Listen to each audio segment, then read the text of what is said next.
Good evening, Anvil family. Tonight's a little different.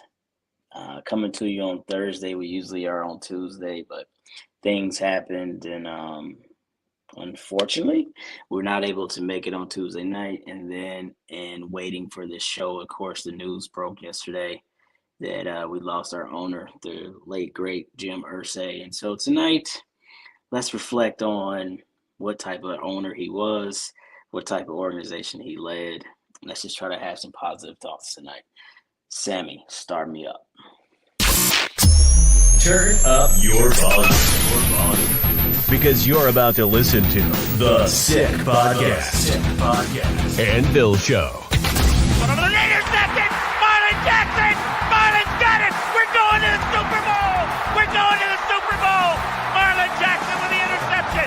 He picked off Tom Brady! The sickest Indianapolis Colts podcast. It's gonna be sick. Good evening. Sorry, I do not have the official sound of the Anvil tonight. I cannot bang that because I'm on location at work here in New York. I think before we get into some things that are pretty solemn, you might as well start with something that's high. So, of course, this is an Indiana show with the exception of Chris. You know, he is an outsider looking in, but he's still family. We love him. You live in Texas. So, boom, baby, and all the things. What the hally? What a game last night. I'm actually here in New York on Long Island. Please know I have marked myself safe. I have not been harmed. But yeah, what a game last night. You know, down 14 with 2 minutes and 49 seconds. We have seen this over and over again this playoffs. What an amazing outcome by the boys in gold and blue. So shout out to Pacers. Keep it going. Yes, sirs. Now, Pat, you're the oldest. You're the elder statesman. Thanks. I feel like you get to go first. What type of owner, as you reflect on Jim Irsay's legacy, like since you've been a Colts fan since, you know, probably when they were Baltimore Colts or whatever, because you're, 90 years old. But what are your thoughts? How do you feel about what happened yesterday? And as you reflect on it today, and we really start to go into this season thinking about this is the first year that we won't have Jimmy, what's on your mind? Well, obviously, it was heartbreaking news. Obviously. I never did get a chance to meet the man face to face, like so many other people. We know who this man is. We know his family. We know his dog, but we don't know him. On that personal one-on-one level. So that kind of changes things a little bit. But after the news, and I tweeted out a couple of things, I started reflecting. Even though I didn't ever get a chance to meet this man and get to know him personally, like we have with so many others, like we do Chris, like we do Drew, Kenny Moore. We know a lot of these players personally. We know a lot of the front office personally. I never got that with Big Jim. But looking back, I'm like, okay, I had nothing but respect for this man. So what can I do to keep that respect going? To keep his memory alive in Colts Nation and everything that we do. And one thought is, hey, we need to put Big Jim on the side of that RV. He ain't ever leaving Colts Nation as long as I'm alive. He will tailgate with us every game. So that's one thing. Two, what better way to send this man off in style but to celebrate all the good that he's done, with even having all the personal issues that he had that we know of. A lot of people can't come back from that. That's tough. It's very, very tough to come back from addiction. It's very, very tough to come back from not being aware that you've got mental issues. Look what he set up. He didn't care. He came out. He talked about, his troubles. And then he set up foundations to help everybody else with their troubles just because of what he experienced in this life. So I say we open the roof, we open the windows, and we celebrate this man for what he has done, not just with the organization, but in the communities and to all the small people. I don't mean small, but all the unknown people that he affected that we don't know about. Celebrating. Let's keep him lifted. I saw on Twitter, I forget the guy's name. So if he's watching, I'm 100% still in your ideal. And if it is your ideal, come on here and take credit for it. But he mentioned getting a guitar patch with the Jim Irsay name on it and every player wearing that. Hell, I want to put that on the jerseys that I wear to the games. Just to keep him involved in what we do day in and day out, because the world don't stop for no one. Rich, poor, black, white, good looking, fat, bald, ugly, it doesn't matter. World doesn't stop. So let's celebrate the good. Not only that, but let's add on to what he's done. Okay. That's the way I see it. That's pretty deep. Chris, you want to share your thoughts?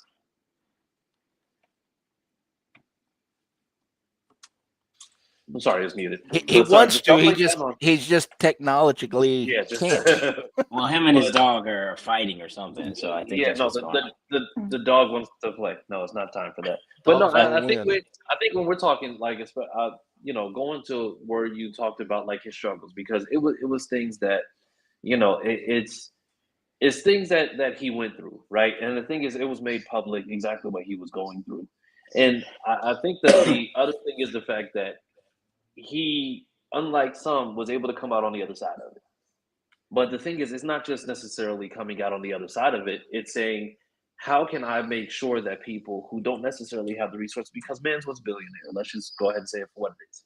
He's a billionaire. So he has resources available to him. He has these things that he can do. But there are people who go through it every day who really don't even have a dollar to their name, who are trying to find a way out of it, and they don't have the resources. But I mean, for him to go and make sure that he's spearheading something that will make sure that people do have resources available and that they're able to, I'm going to say, have an opportunity to come out on the other side of those things.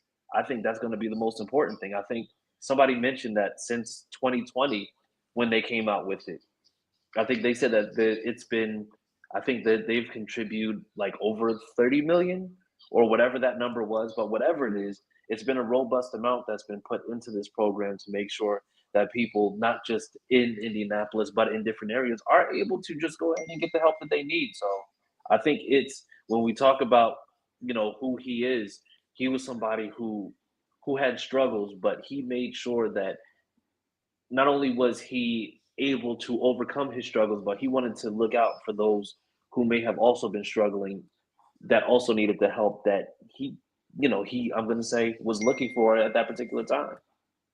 Whose phone is not on silence? Definitely Chris's. It's always Chris. I'm just like, it's always, because for some reason business picks up around this time apparently. So it's yes. Chris, and it's always Chris. I'm gonna take a little bit of a different thought process when I think about Jim. When I think about Jim, I'm gonna think about the moments. It's Jim dancing to Meek Mill in the locker room after a big win. It's Jim holding that Super Bowl trophy and being so proud of what is accomplished and say it's so much more to come for this city. It's Jim fighting for a Super Bowl, and we all thought it was like impossible, and we hosted a Super Bowl. It's Jim being honored and revered by his players enough that he's been the guy that has done inductions for 4 of his Hall of Fame players. It's the moments where, because I have to be humble with it, like, maybe I have said some assholish comments, like, it's probably time for Jim to give it up because you're in the midst of a, standoff with Jonathan Taylor, and we're talking about we're gonna save some whales or whatever. Like, it's the moments with Jim, and I think, I'm sure a lot of fan bases will say this because we're just fans, but I honestly think we had the most real, down to earth human being for an owner. Like, I know he got billions of dollars and all that, but I mean, his items was everybody's. His auctions every year. He opens the door for people to come in and see his collection every year.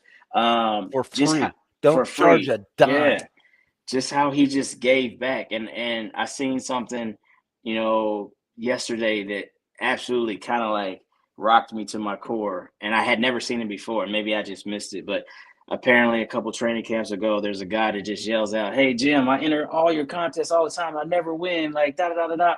And he's like, "Hey, I don't have a chance to stop, but get this man this." And it's like $2,000 and it's signed. And it's just like, what owner does that? You know what I mean? Like what owner was so real with the community and understood that this isn't just a business deal where I'm running a football team and this just happened to be the city that I'm in, but he genuinely wanted best for the city. He wanted the city to grow. He wanted the city to, to mature and develop, and he wanted the Pacers to be great. I mean, one of his last tweets is wishing Herb Simon and the crew good luck in New York. Like, come on, man. Like, of course, we don't have to think about certain things because I think he had everything in place, but his legacy is going to live on well beyond, you know what I mean, any time that he could have ever spent on his life, just because how many people he's actually touched and impacted. And honestly, I think Carly and her sisters, like, they're going to want to honor him in such a way, and they know that he was striving to put this team together to win multiple championships. And I would say not because we lost them and not because, God's football karma and all that, but I'm telling you, there's a new life within the organization, and I honestly believe people better watch out for the Colts over the next decade. It's just something that's, I don't know, this is going to be something different, and I hate that he won't be able to see it, but he'll be there in spirit. You know what I mean? I just believe that, and that's my thoughts on Jim.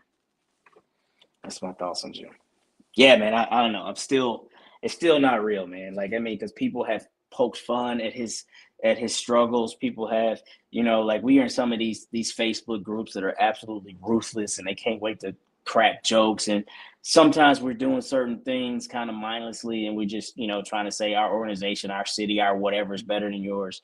But as you reflect on how we really just take advantage of people's struggles and use it as a freaking launching point to crack jokes and all that, it's terrible. And so to see him go through his struggles, get better, then, he kind of has the health issues a couple of years ago, and we never see him back to Jim form. It was sad. And yeah, man, I'm hurting tonight for myself and Coast Nation. So that's my thoughts on that. I don't know if we even planned a show like to really talk about football, but like, I mean, I don't know where you guys want to go. I think we would do the boss man a disservice if we didn't. Yeah. If we didn't talk about the monster being built. Facts. Like you just led on. Let's dive into that. I really do think, the boss man the mindset is the show must go on. Yeah, I mean, win or lose, we got to prepare for next week. Hey, great, you guys won. Let's dance. Okay, now we're preparing for next week. Hey, we lost. All right, suck it up. We got to prepare for next week. And as a fan base, I think we hold on to that mindset and do exactly what he would do. Yeah. You never heard him speak negative towards anybody. Yeah, true that. So let's keep it positive. Let's keep it moving and keep his memory alive. Like, and kind of using what you just said, as a thought that just hit me is like, think about every franchise has had its moments, where they've had to move on from their franchise stars. Every franchise has had that moment. But think about the first time Peyton Manning came back. Think about we let Edgerrin James test free agency and find a new home the year before we win the Super Bowl. And these guys still had that type of relationship with him. He still cared about that. He gave Edgerrin James and had him a ring made. Like, that's insane. You know what I mean? Like, I don't know if there's, and maybe there is, because I don't want to speak so broadly that I'm just like painting a broad brush, but I don't think that there's a player that's walked through that door that's like, F that place, terrible ownership, blah, blah, blah, blah, blah, blah. I'm so glad I'm gone. I just don't think that exists, because look at how he's always treated his people. Who's that? Eric Ebron. Oh, yeah. He did make that statement. Try baby I good. can go for days. I can go for days. I forgot about that. Eric Ebron, but we ain't even gonna go there. But that year, 2018 was special. We're going to give him his flowers for special. LTE was trending topics, dog. Love to Ebron was crazy. But you know what? One thing that we also want to talk to, think about like the new generation, right? Of like these players coming in, like the players' kids from, those teams, and I think there was one thing that was like immediate, and it was seeing a post from Marvin Harrison Jr., right? And so the thing is, it's just like, it's one of those things where it's just like, at first you see Marvin Harrison, you're just like, oh, okay, yeah, Marvin Harrison. But then you're just like, hold on. I don't think Marv has a Twitter or anything like that. And then you see that it was Marvin Harrison Jr. And then you realize it's just like, wait, he was a kid when we won that Super Bowl, right? So the thing is, he's a kid, which means that he grew up around the Colts. Like, he knows the Colts. He knows, he probably knew Mr. Irsay as well, because like I said, it's just like that organization was a family organization. It wasn't just a family just because the daughters were involved. It was a family organization because the players who had kids, they knew Mr. Irsay. Like, they knew all these different people. So this is like the next generation of it. And I think with Marvin Harrison Jr., that's a perfect example of, a kid that is now in the NFL, who is, one of those most known names. And he's speaking to his memory because Mr. Irsay welcomed any and everybody, because of the fact that when you're drafted to the Colts, Jim Irsay looks at you as family, and he knows who you are. And that's the reason why it's like his approach, like the way he is, like there's been a few people who have said it. And, at first you're just like, oh, that's a lot. But then you're just like, hold on. It's just like Jim Irsay really kind of, I'm going to say, changed the football landscape for a few things. And I mean, it's just like, he had controversial things that happened. He had things that he was a part of. I think what a Washington Commanders fan was like, oh, yeah, we just like, you know what? Rest in peace, Mr. Irsay. Thank God for him, because if not for him, Dan Snyder would still be here. And it's just like, he was on the side of the game. Like, he was always on the side of the game. And he was always making sure that the integrity of the game was upheld, even if for some reason he was the person who was the outlier. Like, mind you, everybody knew what was going on in Washington and nobody said anything. And then Irsay's just like, listen, what we going to do about this guy? Facts. Yeah, he's bad for this sport. Big facts. And got him up out of there. They packed him up. So, I mean, they made sure he was done for. So, I mean, I think that once again just speaks to his character, his integrity. And like I said, you can say what you want about him personally, but his impact on the game and what he did, and especially now introducing that mental health aspect into the game, that's going to be felt for decades, for generations, because of the fact that he was unafraid to go and say those things. So, I mean, like, to Pat's point, he says, let's discuss building the monster. And I know what I just said and how I led into, I feel like, there's going to be some great moments for us over this next decade. And the energy like no other is going to be like, oh, yeah, we done with like being, if we've been mediocre for the last 6 to 7 years, like we're done with that. Like, I feel like that is very real. That's my opinion. But like, what do you guys see? Like, because this is so immediate, right? We just came out the draft. We just came off a big offseason, new DC, new ways of doing stuff, Anthony versus Daniel, all these things. But then this hits. This is a bomb right in the middle. Boom, changes everything. How do the Colts go into the next phases losing their leader? Like, what does that really look like to you? I'll start with you, Chris. What does that really look like to you? I mean, honestly, in this case, leadership doesn't change; it evolves. And I mean, when you have, you look at Jim Irsay. Of course, Irsay is going to be missed, but that man's made sure that he's had his family, had his daughters in place to be able to inherit this team and to be able to make sure that this team doesn't skip a beat. I mean, you have Carly, and you know for a fact that Carly's going to be taking over football operations. Of course, I think Kaylin is going to be, just still doing what she's doing because she handles a whole nother pocket of the team. But if we look at what Carly's done, Carly has been involved with this Colts team for the last 17 years. Yeah. So to believe that she's just going to come in and she's just going to inherit the team because she's Irsay's daughter is false. She's probably more qualified than a lot of other people to be able to come in and still be able to do what she needs to do regarding that team. So absolutely, she's going to come in and she's going to make her mark early. Now, and I don't want to get too far into it, but I will say, once again, there was an article that came out yesterday in regards to her relationship and Chris Ballard kind of speaking on, their dynamic. And, he said Carly goes to him asking a lot of questions. And he says it's frustrating at times. But then he has to sit there and he has to think about it. He's just like, yeah, she's right. So if I'm looking at that, I'm now looking at that dynamic like, what does that now mean in regards to them? Because I think we also knew that Jim was just like, he absolutely trusted Chris. He was just like, listen, I'm just going to go according to what you say. But I don't know if now it's just like maybe Carly challenges that a little bit more.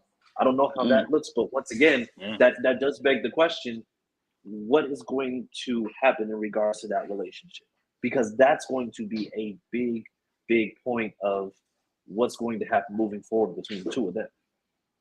Yeah, I mean, great point before we kick it over to Pat, because I mean, let's just not sugarcoat what we've all seen and then maybe kind of wonder, but then not really commented, but maybe commented. And that's honestly, like you said, over the last 3 seasons, Carly has been noticeably on the sideline with I don't even know, notebooks. She's been in the draft room. You know what I mean? Like, Carly has been in spaces, in all honesty, that, most would be like, this was planned. I'm not saying that, he came to her at some point and was like, hey, look, I don't got that much much to live, or that much life left to live.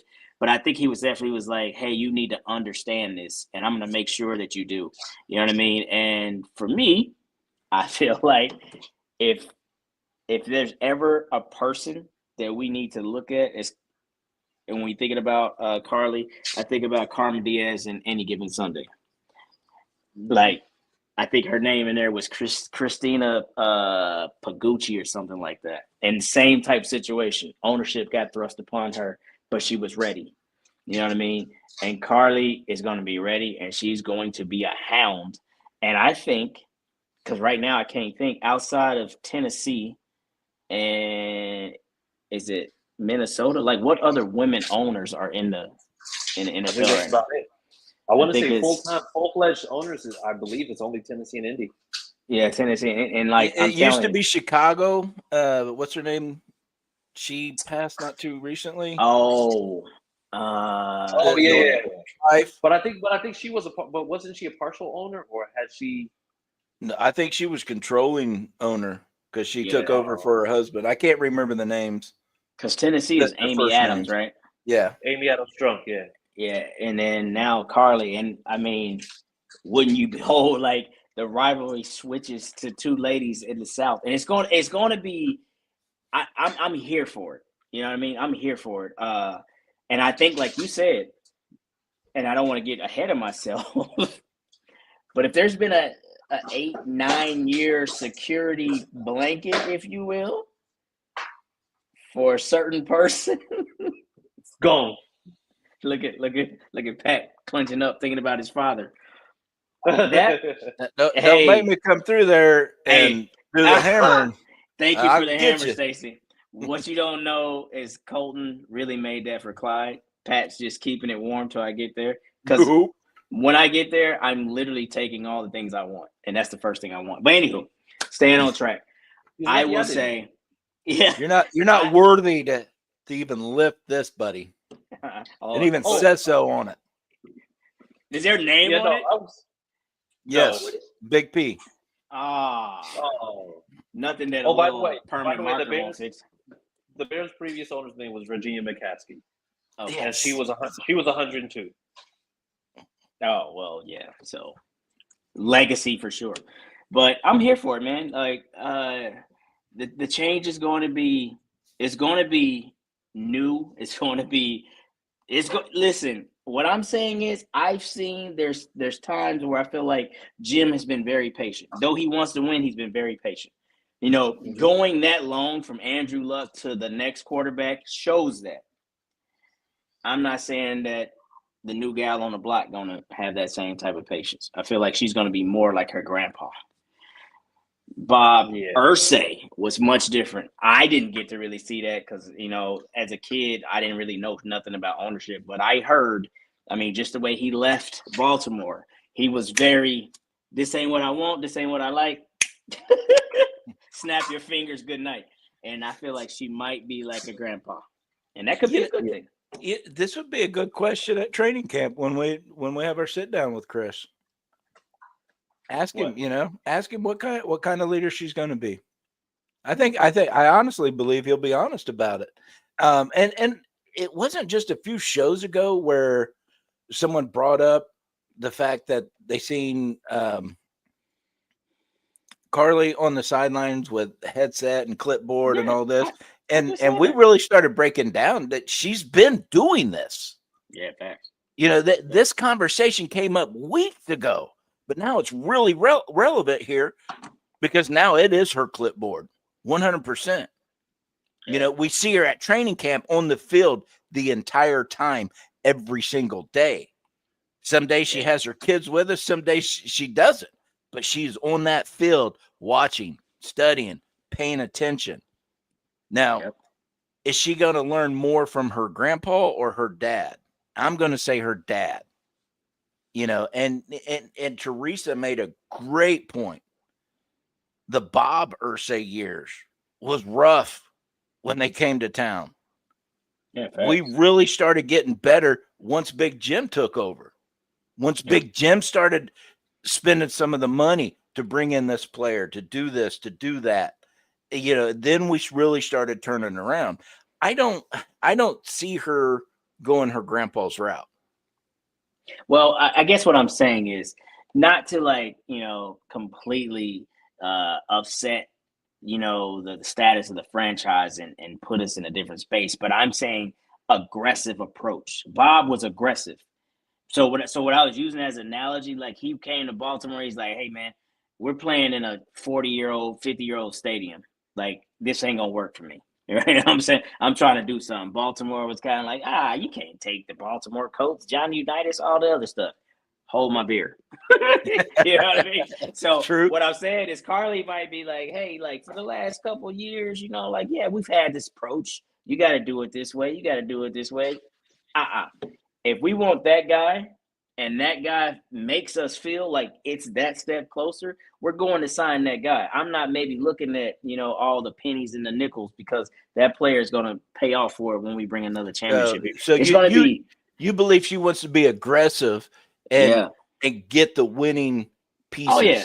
We're not going to be. All right, let's go. That's what I mean.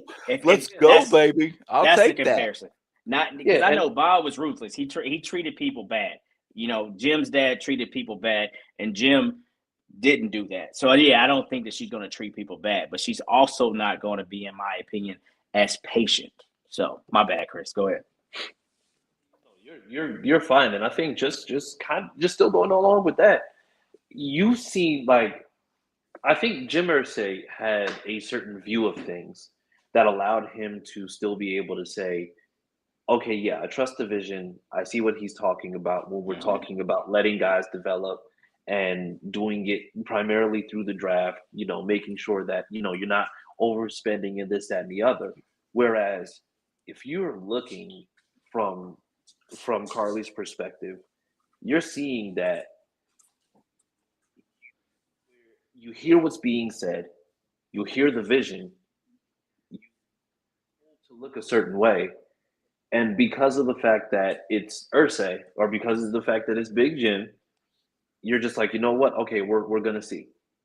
But now you see that, and to me, I'm not saying that this is what this scenario is, but I'm just saying you've seen that you've had, approximately 2 playoff appearances during this man's tenure as GM. I'm gonna say this season at hand, where you're just like, there's a lot that's going to need to be established. If I'm Carly, I didn't just yank the blanket away. I lit it on fire. Because no matter what, you're going to have to, moving forward, even if this year is successful, you don't have the opportunity to go back and do the things that you did before, because there was a more aggressive approach that was taken this offseason, more so than what we've seen previously. Yeah. Can't step backwards. And we knew that it was the going after the guys day one that you knew you needed for this pivotal area, going after going after Tyler Warren in the draft in a room where you just kind of were just like, we like the room, we'll see what happens. And then at the end of the year, you see that nothing happened, and now you're just like, well, it could have been better. You don't have that, like now you can't go into it with that mindset, because now you have to prove that you can win. And I'm not saying that she's going to be more Jim. I'm not saying that she's going to be more Bob. If anything, I would like her to be a combination of both. Because to me, Bob was a little bit too ruthless, and I think Irsay was just a little bit too nice when it came down to how he allowed somebody to be very, very much mid for a good portion of things. Yeah, I mean, true, man. Team, if I'm looking at this team, I'm saying, listen, you got some stuff that needs to happen this year. Otherwise, you can go ahead and start applying for unemployment, because you're going to be about it. And but that needs to be the approach. This is a year-to-year league. This is a what have you done for me lately league. And what has been done lately is that we've drafted literally in the middle of the draft 2 years in a row. Yeah. This year, it's just like, I don't think it's unfair to say you need to see something. Otherwise, people just can't be here anymore. Yeah, 2 years. I mean, 2 years, middle of the pack in a row. 2 out of the last, 7 years, top 5, or top 10. Well, you can say top 5 because we moved back Quentin Nelson year. We were at 3, moved to 6. So, yeah, select Anthony at 4. Yes, this has not been, the early 2000s years, the Peyton to Luck years. That is far removed now that we think about it. And a lot of times we can be a little bit stuck in time. And though we make the joke, we're the only team in the South that has a championship. True. But we are the only team in the South that ain't won it in a decade either. So 2 things can be true. And I feel like that's where the changing of the guard is, has to happen in such a way that there is a separation. So as you said, who is she, right? And sure, I mean, she can't help but to start with being where she comes from, her lineage, her grandfather, her father. She's next in line. But she might set the trend by being her own self, by being very aggressive and very forward thinking, and I'm going to take more risks if that's the case, or I'm going to make wholesale changes or whatever, you know what I mean, that type of thing, or I'm going to be more involved, because these owners, there's only 32 of them, and they all have to have a certain personality. We all know who Jerry Jones is. We all know who Robert Kraft is. When you point to who these are, we all know who Shahid Khan is. So you got to have some type of personality to be in that chair. And she's going to be new to the room, but I feel like she might be something that's very evolutionary to that room in the 32, and we'll probably see it with our team first, and then we'll probably see it as the league starts to, vote differently, change differently, because there's new energy, new blood into the room. But yeah, man, that's a lot to unpack. Just thinking about losing, the owner right before the season, because this happened before to other franchises or, that type of thing. But now it's us, and it's just different. Like seeing it on Sports Center before work, after work, seeing it all over, Twitter, all the things that people are saying about him that are good, all the memories. I'm like, yeah, man, he's really gone. Like when you see it from Adam Schefter, it's real, because the world can be evil. How many times have people said something and it's not true? So when I first seen it, I didn't see the source. I was like, nah, this ain't right. Because I was on X and I was like, nah, that ain't what. Yeah, right. Somebody BSing. And then Adam Schefter, I was like, oh no, like this is real. My mom asked me, she's like, is this real? I was like, yeah, it's real, Mom. And so yeah, man, I'm not in the city today. Pat, you're in the city today, but I know it's a sad wave in the city today. And I can only imagine like I have missed the last couple opening days just because it's had to happen where I was in the world and all that, but I will not miss this opening day, and it's going to be phenomenal. Going back to my schedule prediction, I don't care who we could have played the Philadelphia Eagles coming off the Super Bowl, and I think we got to win that game. We got to kick the door open in the season, this new season for Jimmy, by winning that game. I would hate to be the Dolphins on September 7th or September 6th, I believe it is. Amen to that. Listen, we was winning that game either way, but now it's going to be a slaughter. It's going to be a slaughter. I feel like all of the players are going to be there. There's going to be gold jackets in there. There's going to be this crazy like tribute video. The energy is going to be electric. There's going to be tears to start the game. There's going to be emotion. It's going to be insane. I would hate to be the Miami Dolphins on that day. I'm definitely something going come to be, across I'm my going head to be in attendance for that one. and you both know how I love to include everybody and what we do. So here's the thing. Everybody submit your best picture of Jim Irsay on our Facebook page. Let everybody vote. The one that wins, we'll get it printed out and slapped on the RV. Okay. Y'all like that thought? It's unique and it's real, and we are fans of the fans, so I like it. Awesome. All right. So everybody out there with 105 and Z103, just follow us on Facebook. So if you guys want to submit your picture, like, hey, this one here is really special to me, send it to us. It might make it. I like the particular one where he's holding the Lombardi trophy. I feel like that's my favorite picture of him. Yeah. But that's me, So to the fans out there, send in your photo. It might be on the RV before you know it. We got to get the right picture. But the one of him holding the Lombardi is everything. Yeah, we will get it on vinyl, and we'll ask Adam J to help us mount that dude. Yeah. Put it right there, and he's going to tailgate with us every game. Let's also open this up to Twitter too. Let's open it up to Twitter too, because I think we have a lot of new fans, especially on Twitter. Which, by the way, make sure you like, comment, share, subscribe, all that good stuff. But we have a lot of new fans. We got it. Listen, we got it. But you know what? But like, just make sure that you're submitting on there also, because there are a segment of fans that don't necessarily subscribe to the Facebook, but that are all on Twitter. So yes, make sure that, like I said, just submit in both. If you're on Twitter, make sure that you send it to the @SickPodColts account, so that way you'll be able to post on there. This way, like I said, we just want to make sure everybody has an opportunity to go ahead and have theirs up. So, hey, Sammy, make a note to make that post on the Sick page that we're doing that contest. Best photo of Jimmy gets on the RV so he can come tailgate every game with us. And we rolling through at least a city or two this year, so that'll be really that is getting planned out as we speak. That's going to be dope. Betty Blue and Big Jim going to be rolling down the road. Okay, boys. What's that old song? Rolling with the Homies. Okay. Yes, we're going to blast that through the speakers too.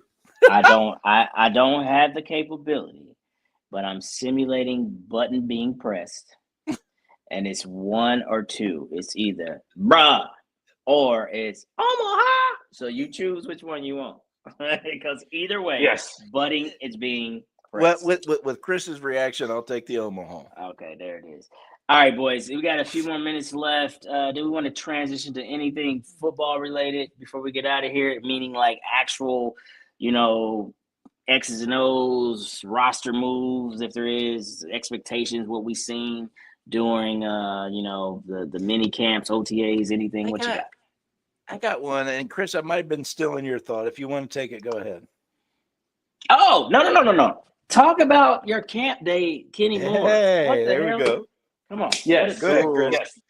All right. So like this past Saturday, we actually went to Kenny Moore's youth football camp up in Fort Wayne, and there was Kenny Moore there, of course.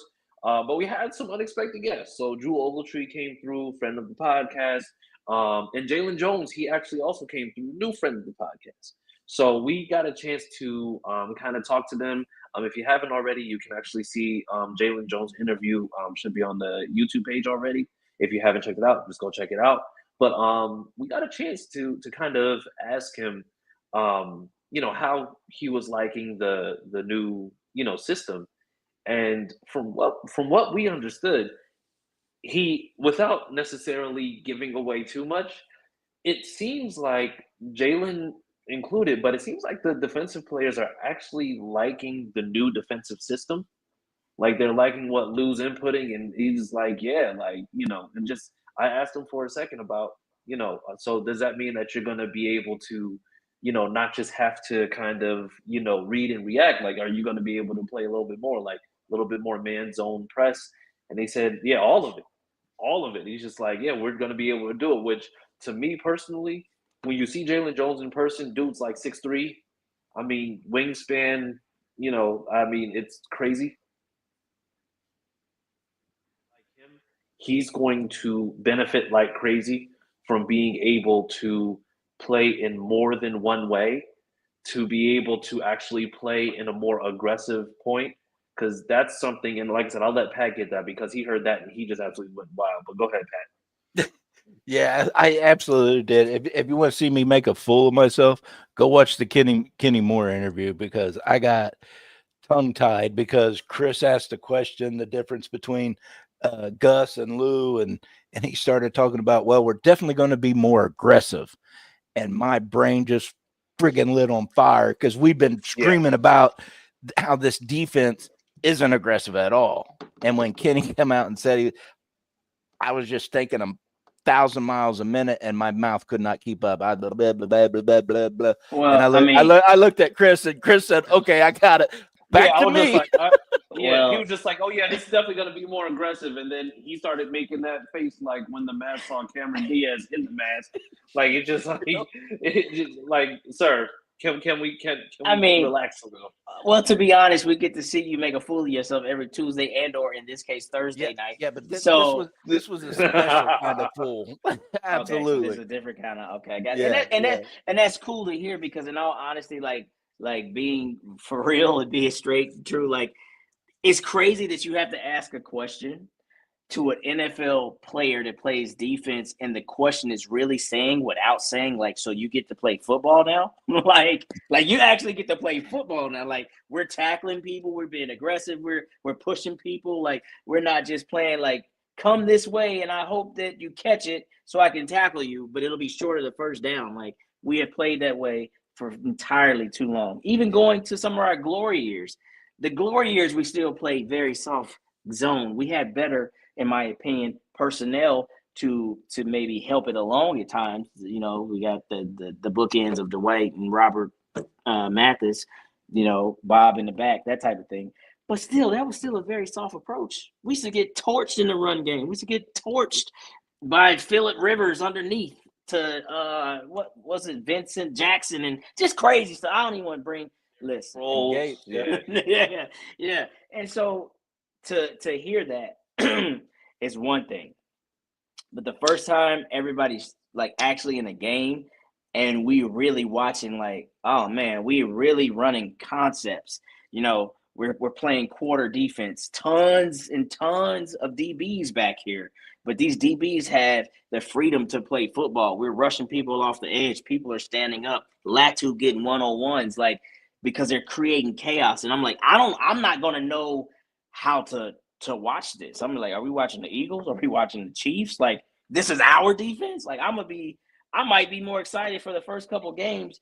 Be like, okay, yeah, we went 3 and out. That's cool. I want to see what Lou gonna do. like I might be on that side of the house for a while. Well, which sounds crazy. And going back to what Chris was saying, this wasn't just Kenny that said we're going to be more aggressive. Jalen alluded to it too. Yeah, Gus. You know, he brought me in. He did this. He did. You know, nobody bad talked anybody. But when we asked what the differences were between the two systems, I mean, he just lit up like, yeah, we're going to be aggressive.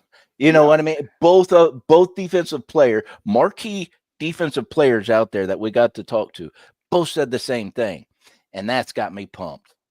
Got me pumped up. What's a weird feeling, man? Like, and honestly, I wouldn't even know how to take this approach. But Gus was here for what, 3 years? Yep. Right. And now I'm just gonna, be very hypothetical and do it in a way that I want it to be positive. But let's say, for instance, this defense immediately jumps to a top 10 defense. We'll just keep it there. We only have to go 1, 2. We'll just say top 10. And you can see that being aggressive is successful. My question is, why would the person that was the predecessor, right? Like, why would they have not said, damn, this could have worked for me? Like, we used to ask that question all the time. Why would I don't care that you have a system that you feel like works. You've been in the NFL for over 30 years.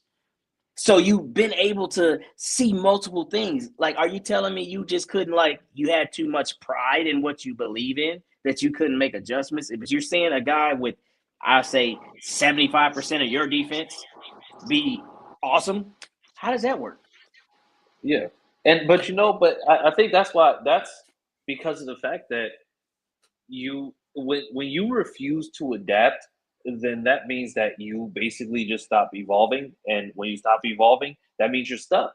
And Same that's way what the you're dinosaurs died. Yeah, exactly. The same way. They refused to change. Well, I don't know. And this is what's going to happen. I don't know what Mr. Tiny Arm T-Rex could have done about a meteorite hitting him. That's what I'm saying. Like, don't just stare at it. Move. The whole world was affected. But the crazy, I think the biggest part about it is that Lou's system is a constantly evolving system because it's going according to certain principles.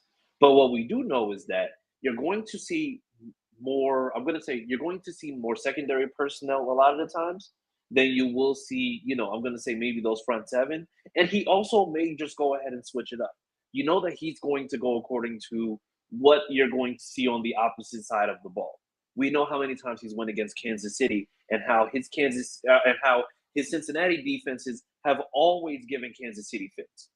So I think when we're talking about what you need in order to stay relevant and make sure that you're staying up to date, Lou absolutely is going to bring that in. But now, you have those guys, you have those young guys, you have a 6'3" Jalen Jones who can play press, who can also play man, and you know how he can play zone because he's been forced to play zone majority of his career with Indy. So now you know exactly what you're going to be looking at, and you know that if you're dealing with a more aggressive defense, we know that press coverage is going to require him to use that arm length to make sure that he's getting people out. And I mean, if you see his arms, you see that his that wingspan is pure craziness. Like, it's just like dude's a tree. So I mean, as far as I'm concerned, like, you understand, yes, this is what it's going to be. But then also, we had a chance to ask him. Now it's just like ask him and Kenny actually. The cornerback room is much. I'm going to say it's more crowded now, because now, as opposed to where you went into last year with Dallas Flowers and Darrell Baker Jr. at your, essentially at your, like 4 and 5 almost, but more so like, let's just say 3, 4. Now you have Ward, you have Kenny, who ideally is going to be moving to that nickel slot spot. But then you have Brent's fighting for a spot. You have Jalen Jones fighting for a spot. And then you have Womack rounding out at the CB5 spot, where I think possibly this is maybe the best that the cornerback room has been in a very long time, not just from a talent perspective, but also from a personnel and also just like from a depth perspective too. So I think ideally, like if for some reason Juju Brents gets it together, is he going to force Jalen out? Is Jalen going to be up to snuff? Like there's a lot of moving pieces that I'm actually happy about, because now you see that people, not only are they going to have to outperform and compete, they're going to have to make sure that they're staying healthy and they're making sure they're keeping that together. And I think now, like, that care aspect is also going to play a role in that also. Yeah, and I remember a couple of weeks ago we were talking about a person that we couldn't remember. It was Dallas Flowers. He was the one that tore his Achilles and then, ended up getting cut. But there was so much stock put in him, like he was almost elevated to our QB1, which is insane. But anyway, but I'll say this. We're going to start a new trend, and then it's time to get out of here. Turnovers, short fields, RPOs, and touchdowns. Because I feel like those four things are going to unite like Voltron and become W's. That's the fifth. Because if we could do that, if we could turn the ball over again like we did in 2019, 2020, when Darius Leonard was going nuts, but we got a real aggressive defense, that's the difference. Not just one player making amazing plays every single time. And then we have a running game that you have to fear. So RPO, whether it's Anthony or JT, on a short yardage situation, that equals touchdowns, that equals W's. And man, that's a scary thought to have, because I feel like it could be so real. And I'm gonna just leave it at that. Well, before we get out of here, I see Stacy wished Connie a happy birthday. So didn't know. So now that we've seen it, Connie, happy birthday to you. If you want Clyde to sing, he will. Not tonight, Connie, but happy birthday. Drop the ball. I dropped it. Absolutely. I put the spotlight right on you, man, and you hid from it. Well, my fault. Sorry. But anyway, let's get ready to get out of here. Let's talk about where we can be found. I can be found at Coach Clyde on X. CJ? You can find me at CJ Colts fan on Twitter. You can find me on X, you already know, because there is no such thing as Twitter, at Big P Colts. Okay. The greatest X handle in the known universe. Sammy, please put our handle up. Find us on X at Sick Pod Colts. Also follow, like, subscribe, all things YouTube, Facebook, Instagram, of course, X at the Sick Podcast Animal Show. Shout out to Sammy and the team. We're doing great things. The team is growing. So happy to be a part of this network. Very love happy. what we're doing. Shout out to Chris. Love you too, Big P, because you make a lot of things happen in, the background. But shout out to Chris. This is what we brought you here for over the last month and a half. You have had the opportunity to, interview Josh Downs, Ogletree, Josh Downs' family, now Jalen Jones, Kenny Moore. This is what we said we were going to be able to give you the opportunity to. And every time you step up to the plate, it's an absolute home run or, in the park home run. So you kill it every time. So I appreciate you, big dog. Absolutely. Yeah. Doing your thing. Your professionalism out there on that field, man, is second to none. Great stuff, man. That's what we do.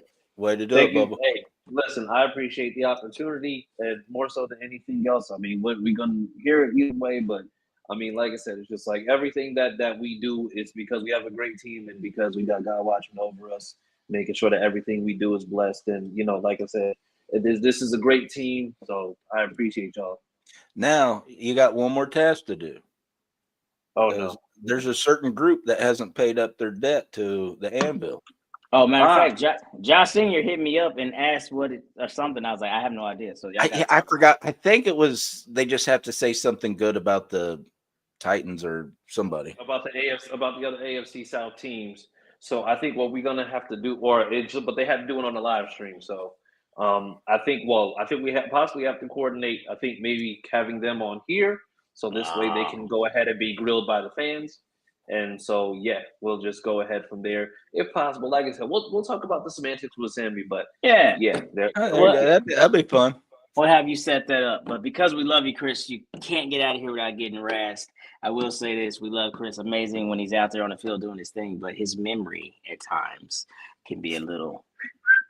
And he had a great. Too many gummies. Yeah. Back off the gummies, buddy. Look what it did to me. He had a chance to get a great expose for some rookies, and he missed it. I did. And he missed it. did. But you know what? No. We're gonna make up for it because we should have a special guest coming very, very soon. Okay. So we will be making up for that. So yeah. So we're working on that. We're not gonna say it yet, but when it happens, of course you'll know. You'll see. Right the ship, Mr. CJ Colts fan. All right. It's been a great show. We had to end on a light note because we started with such a real note. Again, rest in heaven, Mr. Irsay, 65 years young. Nothing but love to the Colts organization and the family as they get through these times. And, this year is going to be a special year, no matter the outcome. So, like Pat said, continue to be real fans, stick together doing this. Let's watch the negativity. Let's not always talk about what can be done better. Let's just see what happens. Lots will be changing as these months come. And of course, we got to be realists. Though she's about to take over, she just lost her father. So let's be real with what's really got to be processed. But we appreciate your time tonight. Like I said, tell a friend, subscribe everywhere, YouTube, Facebook, Instagram, X, all the things. Sammy, take us home. And that's a wrap. Hope you don't miss us too much until next time. Follow the Sick Podcast and Bill Show on YouTube, Instagram, Facebook, Google Play, and Apple Podcasts.